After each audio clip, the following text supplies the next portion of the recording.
So today I want to talk about boundaries. Boundaries are necessarily exclusionary.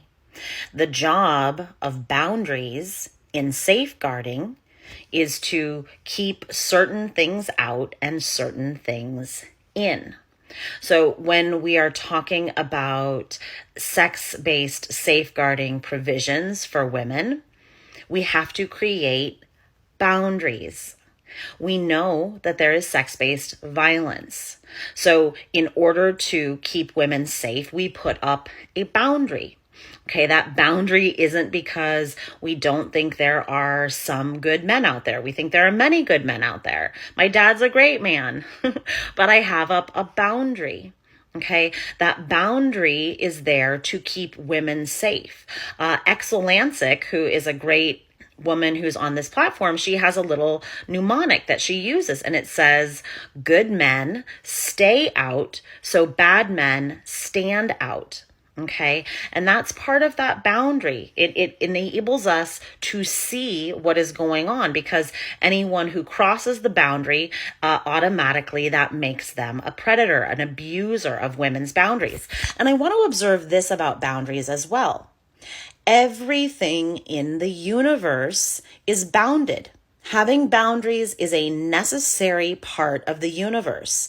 Everything in the universe is bounded all the way down to the atom. Okay, atoms have boundaries. Even the nucleus, even the electron and the proton in the nucleus of the atom is bounded. Okay, everything in the universe is bounded. Having boundaries is natural and necessary.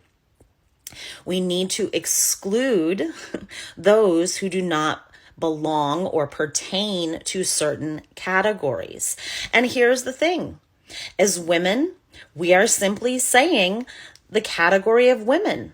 We're putting up a boundary. We're saying women includes adult female humans who are on a very particular developmental path, and it excludes men.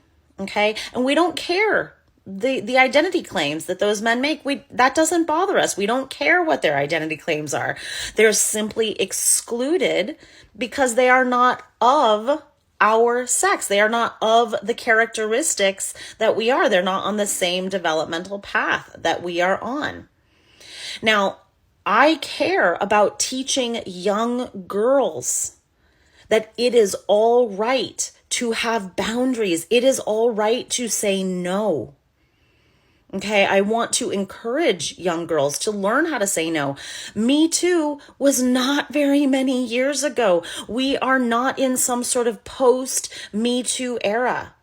The issues that we saw come up in the culture during that time are still incredibly present. They have not gone away. And unfortunately, right now, we are in a time where we are teaching children that they can't trust their own eyes and ears when it comes to sex recognition.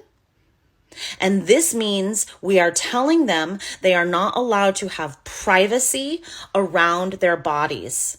And this is not just for girls. Both boys and girls need privacy for their different kind of bodies. Okay, this is part of having bodily autonomy. And again, it's part of learning healthy boundaries. Boundaries is a good word. I want everyone to practice saying it. It is not a bad word.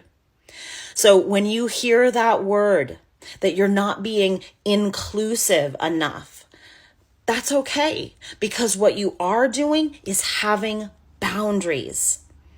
Inclusivity is not some be-all, end-all value, and it's not a benign value.